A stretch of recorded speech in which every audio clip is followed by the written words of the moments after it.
Amados em Cristo Jesus, nessa noite eu tenho para falar para você que eu estou 100% dependendo do Senhor. Nessa noite fria, nessa noite gostosa, nessa noite que eu creio que o Senhor vai falar com nós. Então, eu vou pedir por alguns segundos que você empreste o seu coração para mim, porque o culto desta noite é um culto de ficar analisando a situação, talvez de sair com um ponto de interrogação daqui.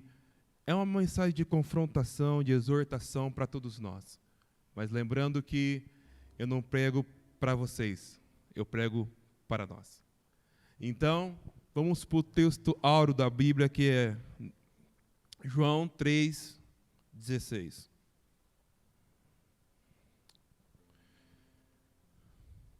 Tá aí comigo, irmão gêmeo? O Léo é meu irmão gêmeo, viu? Para quem não sabe, a Cris é minha cunhada e o Mateus é o meu sobrinho com a Ana. Aleluia! Quem está feliz, diga amém! Amém! Você que está em casa, abre aí, pega a Bíblia. E diz assim o versículo João 3,16. Porque Deus amou o mundo de tal maneira que deu o seu Filho unigênito para que todo aquele que nele crê não pereça, mas tenha a vida eterna. É para acabar o culto, né? É para ler esse versículo, vamos embora, vamos começar a orar e falar, isso que é Deus, isso que é igreja, isso que é irmão. Depois de um versículo desse. A noite que o Senhor nos deu o privilégio de cultuar Ele, se Deus assim permitir, eu quero fazer um momento de oração no final de uns 10 minutos, para a gente ficar em comunhão com o Senhor.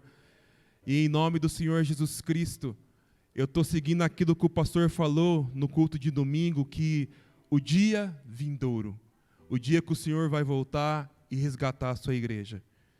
Então, eu quando leio esse texto, que Deus amou o mundo de tal maneira, deixa eu falar uma coisa para os senhores e para as senhoras.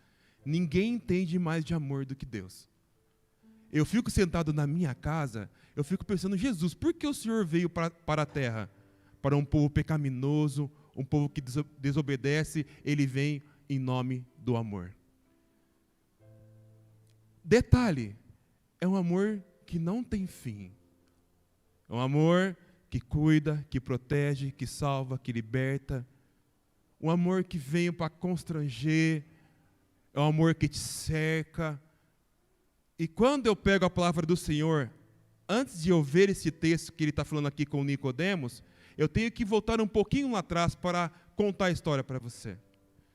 Jesus começa o seu ministério de milagre em um casamento lá em Ramá, na Galileia. Ele foi convidado junto com seus discípulos para esse casamento e acabou o vinho do casamento. Detalhe, o primeiro milagre de Jesus, acabou-se o vinho em um casamento. Ou seja, acabou a felicidade. Se você pegar o texto e você for olhar a palavra do Senhor, você vai ver que vinho também é sangue, sangue é vida, diante da palavra do Senhor. Então, ele está num casamento e acabou o vinho, aí vocês conhecem a história, ele pede para encher os potes com água e transforma a água em vinho em um casamento. Depois disso, Jesus decide ir para Jerusalém junto com seus discípulos. E chegando em Jerusalém, ele pega os cambistas, as pessoas vendendo coisa dentro do templo. Olha só. E ele viu aquilo, ele não gostou daquilo, ele fez uma azorrague e começou a expulsar todo mundo daquele lugar. E ele falou assim, pare de transformar a casa do meu pai no mercado. Aí uma pessoa de autoridade chegou, e que sinal que você mostra para você agir assim? Destrua o templo. E em 3 dias eu levantarei. Tu levantarás em 3 dias? A construção desse templo levou 46 anos. Mas Jesus estava falando do seu corpo e da sua morte. E tinha um homem lá nesta noite. Esse homem chama Nicodemos. E ele foi se encontrar à noite com Jesus. Redobre sua atenção e olhe para cá. Os melhores cultos de Jesus foram pregados para uma só pessoa. Muitos pregadores querem multidões, o homem do movimento. Não, Jesus, os melhores cultos de Jesus foi pregado para uma pessoa só, Nicodemos. A mulher samaritana, a mulher do fluxo de sangue. Eram os melhores cultos de Jesus. E ontem, pela felicidade minha, eu voltei a pregar em clínica de recuperação. Meu Deus do céu. Cheguei lá, os irmãos que eram conhecidos meus já me abraçaram e falaram: Clayton, glória a Deus pela sua vida, pregue a palavra do Senhor aqui. Eu vi corações ali escancarados, cedendo, precisando do Senhor e com muita sede da palavra e com fome da palavra. E pessoas aceitaram o Senhor como o único suficiente Salvador naquele lugar. E o nome do Senhor foi glorificado. E eu com um sorriso aqui na orelha. E Deus falando no meu ouvido: sou fiel ou não sou? Sou fiel ou não sou? Pessoas com corações de pedra lá dentro se escancararam. Eu quero o Senhor. Eu quero o Deus dessa palavra. Eu vou ler a Bíblia. E o Clayton, com um sorriso lá na orelha. Eu assisti um filme chamado Torturados por Jesus. Assista esse filme. Igreja Perseguida. Antes de eu entrar nessa mensagem, eu preciso contar isso. Eu queria dar os nomes daquelas pessoas, mas em russo é meio difícil falar em russo, né? Mas um eu guardei, que era o pastor Robert. Esse homem começou a fazer o ministério dele lá na Romênia, onde os russos entraram naquele lugar, sitiaram aquele lugar para guerrear, tanto Guerra Fria ou Guerra Quente. Proibido de ter um livro como esse. Proibido de ler a palavra do Senhor, proibido louvar e pregar. E esse homem chamado Robert, um pastor, com uma igreja subterrânea, começou a pregar a palavra dele para a família dele. Um dos maiores cultos que tem é dentro da sua casa, meu irmão. É na mesa, na hora do café, na hora do almoço e na hora do jantar.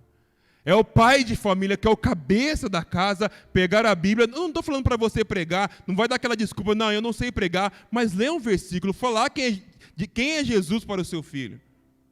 E isso, esse homem chamado Robert começou a fazer, João. E mexeu comigo. Ele começou a reunir. Aí ele tinha um filho de 12 anos, a esposa começou a chamar os vizinhos, algumas pessoas. A pregação não é como a pregação do pregador Clayton, que vive gritando, não. Era uma pregação baixinha, para que o vizinho não pudesse ouvir. Era um louvor baixinho. Detalhe, o batismo não era numa piscina igual nós fazemos, ou num rio. O batismo é em banheiras, ou em bacias, tudo quietinho. Mas só que a reunião começou a crescer. A casa começou a ficar pequena. E diante de um discurso político, o presidente daquele lugar, chamado lá na Romênia, ele vai dar um discurso lá no seu palacete, lá naquela tribuna. Ele falou assim: não somos um país ateu, mas somos um país que confia mais no presidente do que em Jesus. Esse homem chamado Robert, assistindo isso, ouvindo aquele presidente falar, ele falou que ele tomou a palavra e foi naquela tribuna. Ele ficou de frente com o povo, de frente com o governo, os deputados, aqueles políticos daquela época. Ele falou assim: me desculpa, senhor presidente, mas o maior deste lugar é o Senhor Jesus Cristo. E saiu daquele lugar. A partir daquele momento ele começou a ser perseguido. Mas o culto subterrâneo estava rolando solto. 80 pessoas na casa, 100 pessoas, e estava crescendo. Policiais, soldados que matavam um crente, começou a participar da reunião e pedir perdão, porque encontrou o amor verdadeiro. E esse homem, um dia saiu da sua casa para ir fazer um casamento. A noiva ligou para ele e falou: pastor, o senhor não vai atrasar? Ele falou: não vou. E ele saiu para fazer esse casamento e ele foi pego pela polícia. E ele falou dentro do carro: eu tenho que falar desculpa para a noiva, que hoje eu vou me atrasar. Talvez nem vou aparecer lá. E ele foi preso pela polícia, porque ele tinha dado aquele discurso e ficou numa cadeia, em um cárcere, cheio de ratos, baratas, escorpiões e o couro comendo solto. E entregar a comida para ele, o soldado cuspia na comida e entregava para ele. Banho? Não tinha banho. E surra. Você vai negar a Cristo? Não vou negar a Cristo. Eu não vou negar o meu Deus. E couro? Quebra um dedo do pé, corta uma orelha. Você vai negar a Cristo? Eu não vou negar a Cristo. Eu morro por ele. Você vai falar onde é a igreja subterrânea? Eu não vou falar. Então, o soldado vendo aquela situação, falou que ele não ia negar a Cristo, foi buscar o filho dele. Agora eu quero ver se ele vai ser fiel.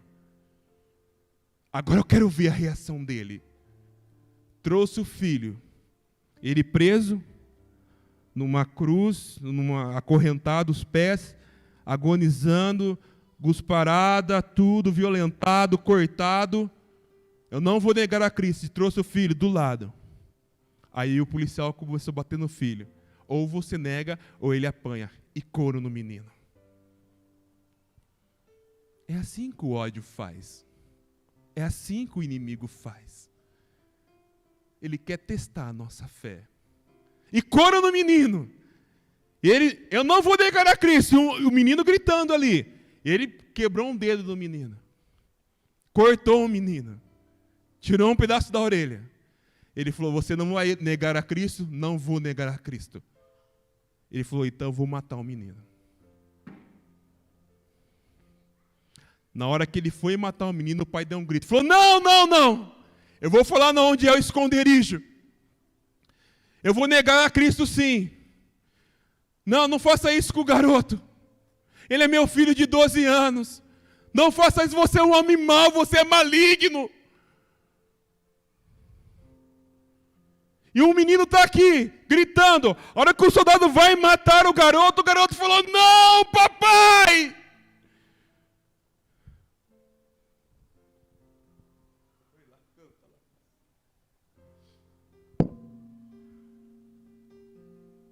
O Senhor nos ensinou que não devemos...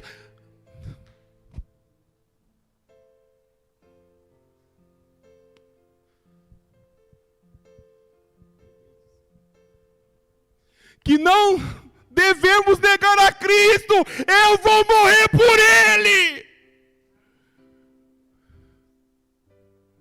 O pai falou assim, então pode matar meu filho. E o menino foi morto.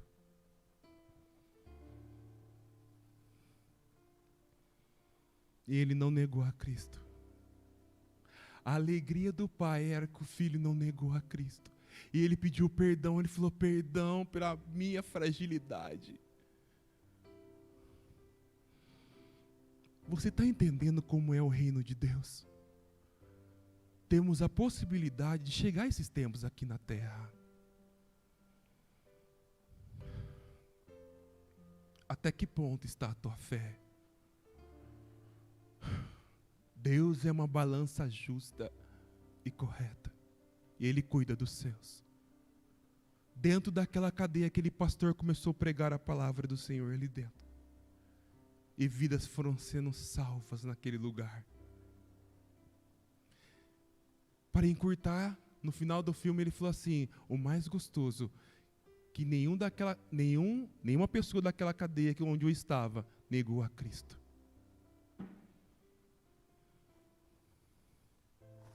O maior culto que Jesus fazia para uma pessoa só. Ele poderia explicar. Olha o culto que ele faz com Nicodemos. Olha o texto.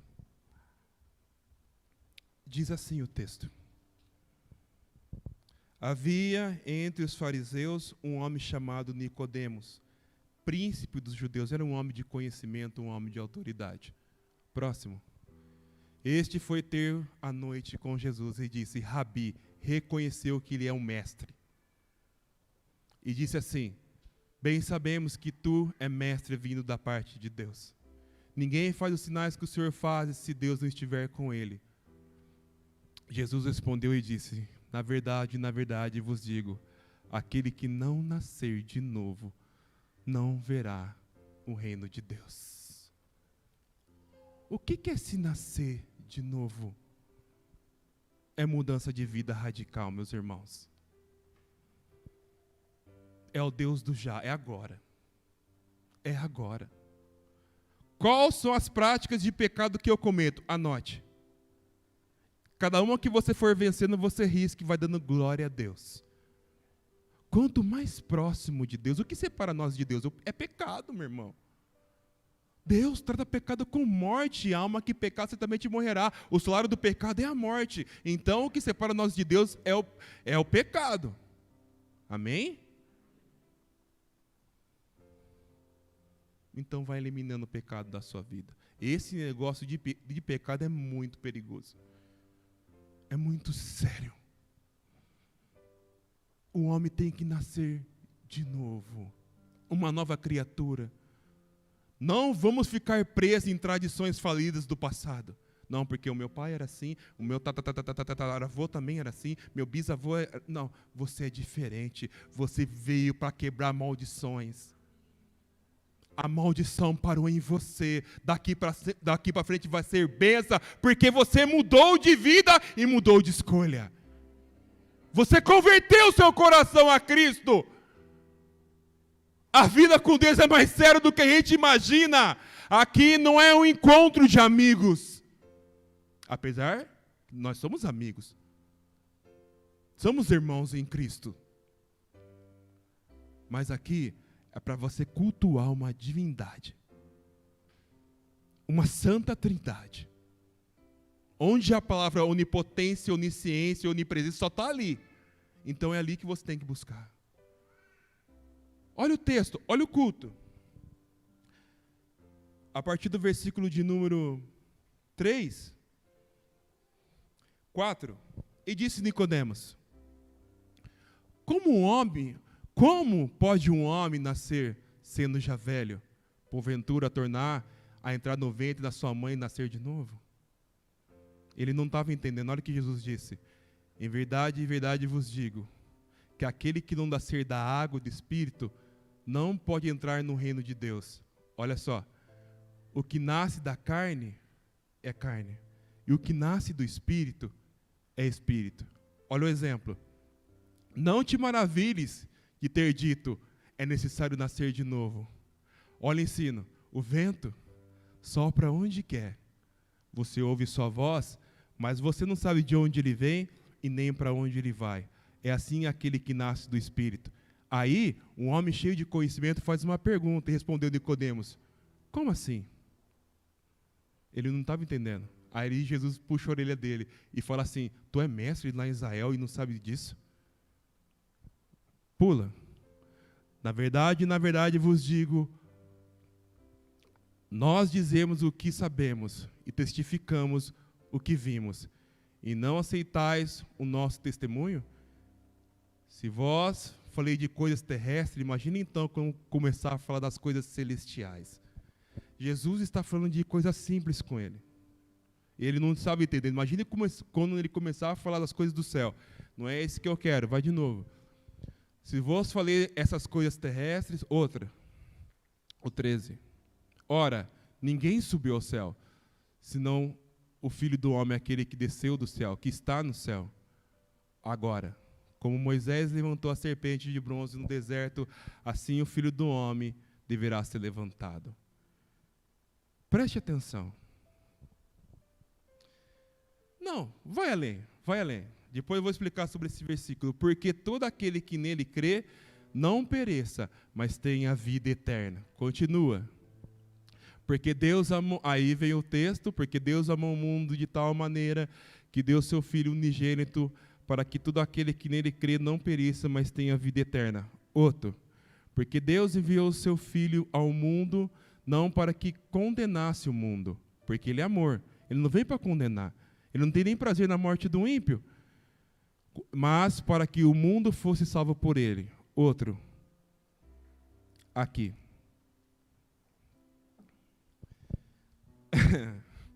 Eu vou falar uma coisa bem séria para nós. Você sabia que o evangelho salva e condena? Você sabia disso? Que ele salva e ele também condena? Olha o versículo. Quem crê nele não é condenado, mas quem não crê nele já está condenado. É Bíblia. Porquanto não crê no nome do unigênito Filho de Deus. Para aí, segura aí nesse versículo. Agora eu vou explicar um pouquinho sobre a serpente no deserto. Onde levantou uma desobediência no povo de Deus no deserto. Quando você estiver passando pelo deserto da sua vida, não seja desobediente, não murmure, não reclame, fica quietinho. Porque deserto é escola de Deus. Para você ser graduado lá no final. Aguenta no deserto. Eu costumo dizer que no deserto é o escritório de Deus. Eu encontrei um deserto na minha vida muito grande uma vez. Quando eu bati o carro uma vez, eu tinha um Gol, eu bati um carro uma vez, eu encontrei um deserto na minha vida. Eu estava fazendo algumas coisas que não eram lícitas para o Senhor, e eu bati o carro por causa da minha imaturidade dentro da palavra do Senhor e da minha idade. Depois daquele dia eu entendi o que o Senhor fez comigo. Às vezes eu falo para minha esposa, calma que esse deserto vai acabar. Espera mais um pouquinho, aguarda mais um pouquinho, porque esse deserto vai acabar. E eu bati o carro, e quando eu fui pegar a moça, eu bati numa moto, fui pegar a moça do chão, fratura exposta. Olha que eu olhei a perna da moça, eu falei, perdeu a perna. E ela, calma moço, calma, eu estava mais nervoso do que a moça. E eu coloquei minha mão sobre a vida dela e comecei a orar por ela. Eu falei, Senhor Jesus Cristo, a situação que eu estou vendo aqui de amputação, mas o Senhor é o Rei dos Reis, o Senhor dos Senhores, para que essa moça não perca essa perna. E eu fiz uma coisa que você nunca vai fazer na sua vida, porque eu estava talvez nervoso e apavorado, e por causa também da imaturidade da idade, eu peguei ela no chão e não pode pegar quando acontece um acidente. Eu peguei ela porque ela estava queimando as costas no chão. Ela estava com uma blusa com as costas abertas atrás. E eu peguei ela do chão e de verdade queimou as costas dela por causa do asfalto quente e coloquei ela no meu carro. Meu carro fez uma poça de sangue. E o marido dela brava comigo. Eu falei, calma, depois você me xinga. Eu estou preocupado com ela. E levei ela para o hospital e fui orando em cima dela. Eu falei, ela vai perder a perna ou ela vai ficar com a perna? Aquela incredulidade que um homem não pode ter. Depois de um tempo, o médico manda chamar eu. Falei, ai meu Deus, a mulher bateu com as botas. Pensei eu. Aí eu subi lá, aí ela estava lá na cama com aquela gaiola na perna. A primeira coisa que eu falei para ela, mexe os dedos. Ela fez assim com os dedos do pé.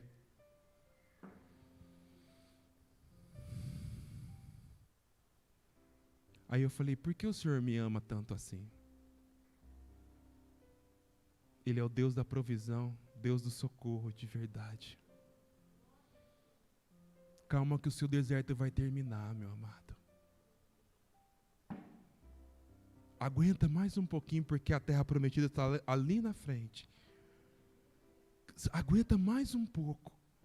Como eu preguei quinta-feira retrasada, as notícias ruins estão sendo alimento para mim. Porque eu confio no meu Deus, eu confio no meu Senhor. Quando você aceita o Senhor como o único, suficiente Salvador, Ele te dá uma carta do céu. Se você crê em mim, está comigo. Agora, se você não crê em mim, acabou para você. Quando você fala sim para o seu noivo, você tem um compromisso com ele. Conversando com a minha esposa em casa, vamos fazer a obra de Deus com excelência. Sem relaxo agora. Acabou a margem de erro. Acabou. Não vamos ficar presos em time de futebol, e eu, no meu caso, time de basquete. Chega de Santos, Corinthians, Palmeiras, São Paulo, isso aí não vai te levar à salvação. É isso. Não vai te levar à salvação.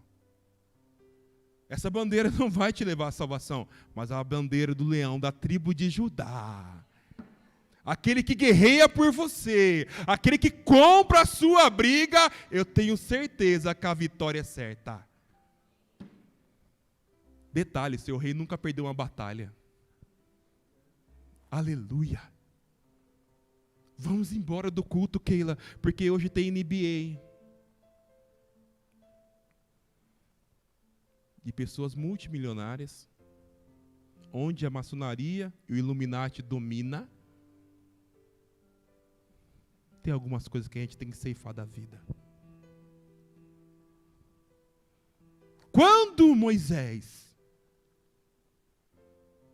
Quando Deus fala com Moisés para levantar a serpente de bronze, é porque o povo estava em desobediência com Deus. A ira do Senhor veio sobre aquele povo e mandou serpentes venenosas para picar aquele povo. E ele fez essa serpente. Por isso que a comparação está aqui. Quando você olha para Jesus, você é salvo. Quando você está em desobediência, a coisa é mais embaixo. Clayton, qual que é a dica para esta noite? Converta o seu coração. Já! Nesta noite, se for possível. Eu queria um culto onde todo mundo saísse daqui sem dar uma glória a Deus, talvez, mas saísse daquela porta falando, eu vou mudar de vida.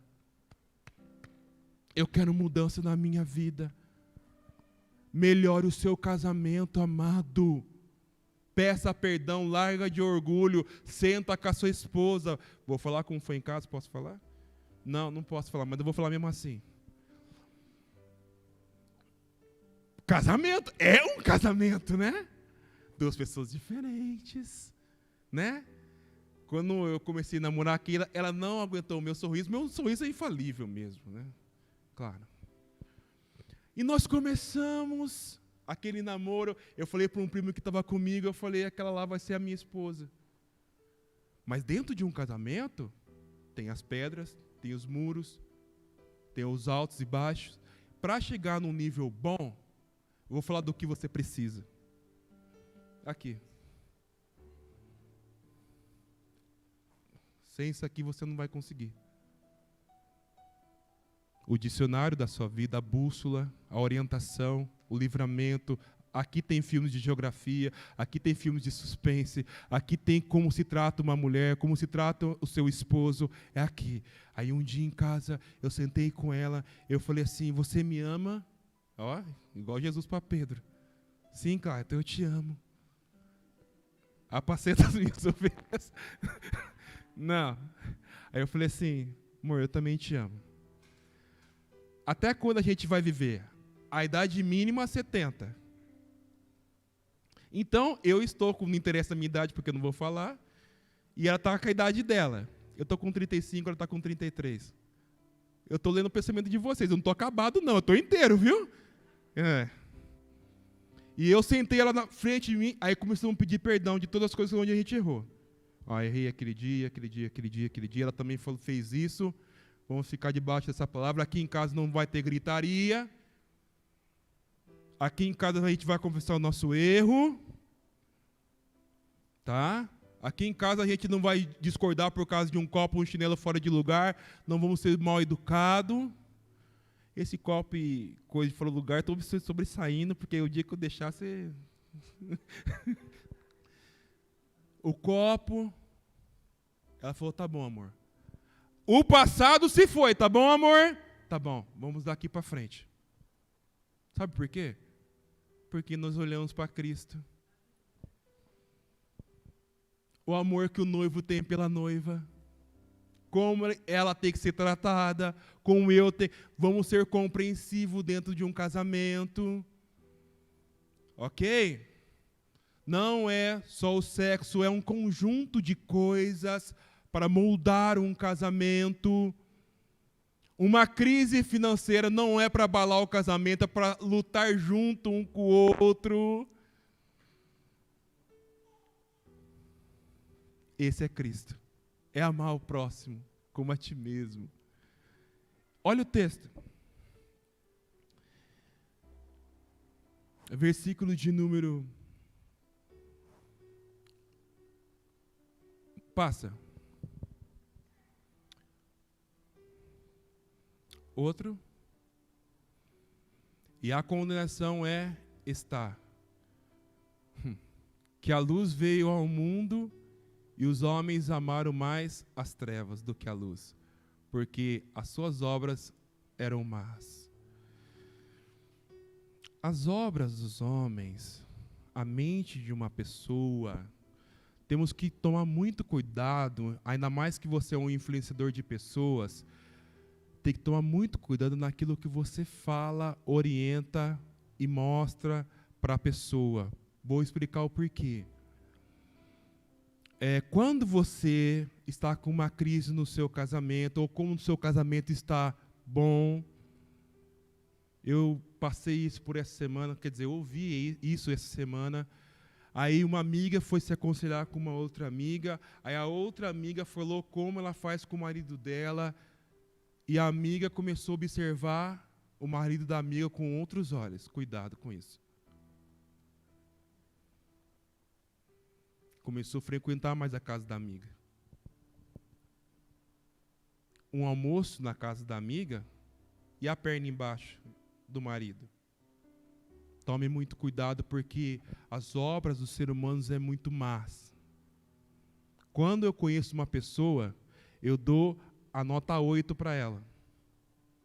E não passa disso, 8 é o máximo, porque 9 é a minha família, 10 é Deus. Eu dou 8. Porque maldito homem confia no homem, então eu dou 8 para aquela pessoa. E vejo como é aquela pessoa. A conduta daquela pessoa. Aí você vai ver na mente da pessoa e a pessoa que está do seu lado. E quando você passar por um aperto na sua vida, não passe sozinho. Pega um amigo de confiança, um amigo de Deus de confiança, para se desabafar com ele. Faça isso. Jesus falou assim para os discípulos: vamos orar comigo, porque a minha alma está angustiada. Então ele pediu para que os discípulos subiram no Getsemane para orar com ele. Então, quando você passar por um aperto na sua vida, não passe sozinho. Você não é super-herói. Você não tem um anticorpo suficiente para resistir o ataque de Satanás. Peça ajuda a um amigo. Vamos orar comigo, meu amigo. Tem um texto que você se lembra? Ei, sabe o que é isso? É olhar para Jesus. É a serpente que Moisés levantou no deserto. Quem olhasse para a serpente, ficaria sarado. Quando você olha para Jesus, eu estou falando do arquiteto supremo que nunca errou em nada na sua existência, o homem que assenta no globo terrestre, o homem que salva, o homem que cura, não tem imperfeição nenhuma. Para que eu vou escolher outro caminho? Parece que muitas vidas, muitos casamentos, muitos namoros estão baseados em séries. Não, porque a menina da série lá, porque o rapaz do filme lá. Ei, a sua vida não está baseada em novelas, piorou, em séries, em filmes. A sua vida está baseada em Cristo e ponto final.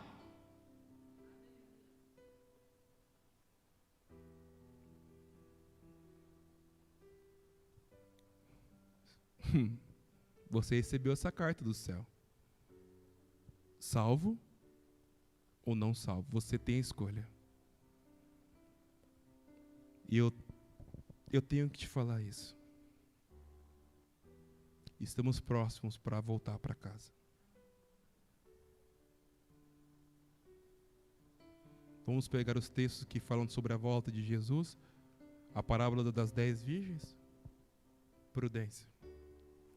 Seja prudente. Nós homens e mulheres também. Cuidado com a pornografia.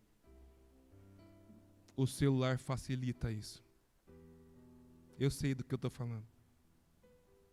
Cuidado. Cuidado com enganos e com roubo e com mentiras. Fale a verdade. O Breno falou uma coisa para mim. Um dia, nós estávamos na nossa casa e o Rian também.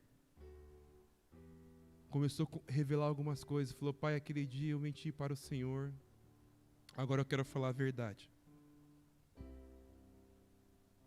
E ele começou a falar a verdade para mim, daquilo que ele estava fazendo na escola quando não estava tendo aula. Escapou um palavrão, pai. E aí, pai de família, como está a sua família? Eu pregando em clínica de recuperação, pregando na igreja, pregando em igrejas que me convidam, e a minha família. Quem se lembra da palavra do trigo e do joio? Que veio um homem, veio o inimigo e semeou o joio no meio do trigo. Por que ele fez isso? Para confundir os servos. Porque o trigo e o joio são iguaizinhos. Aí os servos falaram assim para o seu senhor: Senhor, quem semeou o joio no meio do trigo? Vocês estavam dormindo, veio um inimigo e semeou o joio no meio do trigo. O que o senhor quer que a gente faça? Quer que a gente tire o joio do meio do trigo? Ele falou: não, para não cometer injustiça com o trigo. Então, o que o senhor quer que a gente faça? Deixa crescer. Por quê? O trigo e o joio são iguaizinhos quando são pequenos. Quando cresce, o joio continua verde e o trigo fica amarelo. Sabe qual que é o problema? É o fim das coisas, não o começo. E uma parada cardíaca em um momento que você não esteja esperando. Vamos lá na 10 virgens? De novo? À meia-noite eu ouvi o seu grito. Por que meia-noite? Meia-noite é o horário de socorro.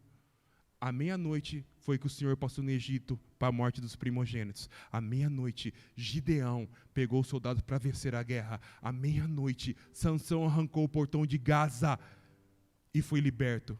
À meia-noite, Paulo e Silas cantavam louvores ao Senhor. À meia-noite, Eutico caiu de uma janela e morreu.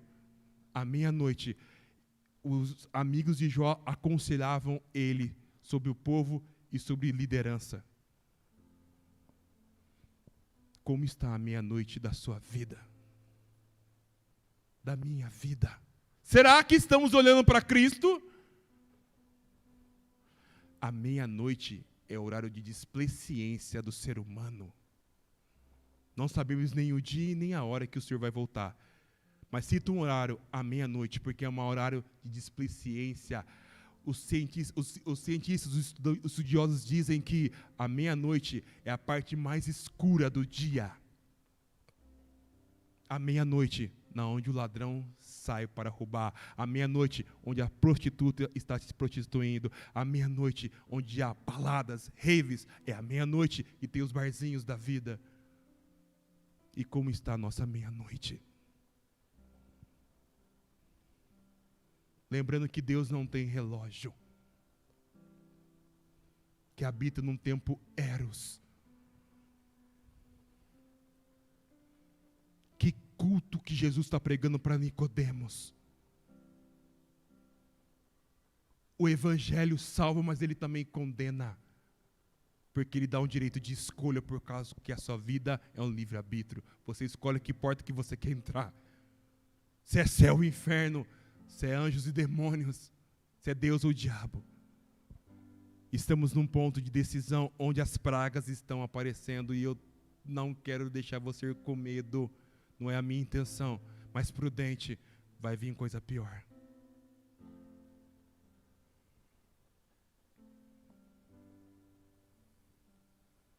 Aonde eu tenho que me agarrar? Talvez na orla onde Isaías falou que ele viu o templo se encher. Talvez é aquela veste onde a mulher do fluxo de sangue tocou. Pegue sua Bíblia. Um texto para você marcar na sua casa, Atos 3,19. Marque aí na sua Bíblia. Eu assisti aquele filme do Robert. Lá era proibido ter Bíblia. Aqui, você pode trazer sua Bíblia e tem pessoas que não trazem, porque tem o texto ali. Mas se um dia dá problema ali. E diz assim: arrependei-vos, pois, e convertei-vos, para que não seja apagados, para que seja apagados os vossos pecados, e para que venha assim os tempos de refrigério pela presença do Senhor. Arrependei-vos, pois convertei-vos. A maior virtude do ser humano, eu descobri faz pouco tempo, que não são os seus acertos. É quando ele reconhece os seus erros e muda os seus atos. Converter, o que é? Sair deste caminho, como você fez, Nath, e ir para o outro caminho como entrega total para aquele caminho. Ô Clayton, eu não consigo sair do pecado. Peça ajuda ao Santo Espírito. Peça ajuda. Não, mas eu confesso, tem uma religião que temos por aí, não estou falando mal, que chega, você confessa o seu pecado, depois sai daquele lugar e volta a pecar. Aí você chega no confessionário, peca e volta a pecar. Aí você... Confessar o seu pecado é deixar o pecado. Só confessar o pecado não é o suficiente.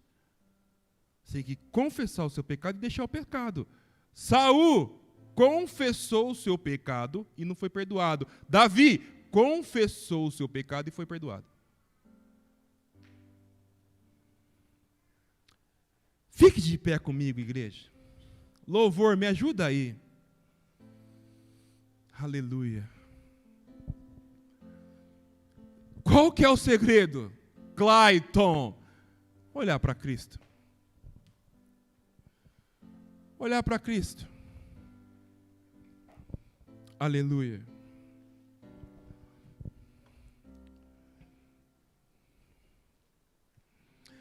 E a condenação, versículo de número 19.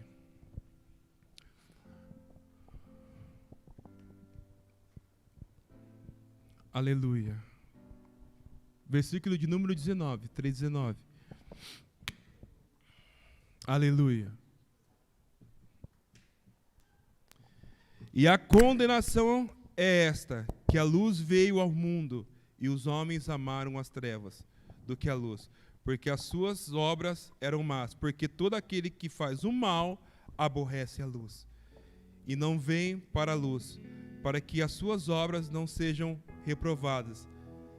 Último, mas quem pratica a verdade, vem para a luz, a fim de que as suas obras sejam manifestas, porque são feitas em Deus. É louvor, o fogo puro. A gente vai fazer um momento de oração, de falar com Deus, corrigir as suas rotas e pedir perdão. Aquela pessoa que você magoou, aquela pessoa que você não consegue liberar perdão, talvez está neste culto, ou você que está em casa, estão brigados assistindo o culto, ou estão brigados aqui. Conserte isso. Conserte isso. Então vamos falar com Deus. Fique tranquilo, fica livre para adorar o seu Senhor. Aleluia. Aleluia, Jesus. Eu sinto a tua presença aqui, Senhor. Aleluia, Jesus.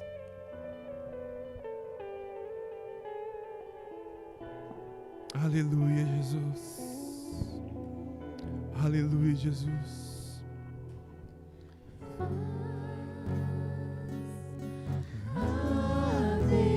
Aleluia, Jesus. Teu fogo em meu coração. Feche essa porta aqui. Aleluia, Jesus. Aleluia.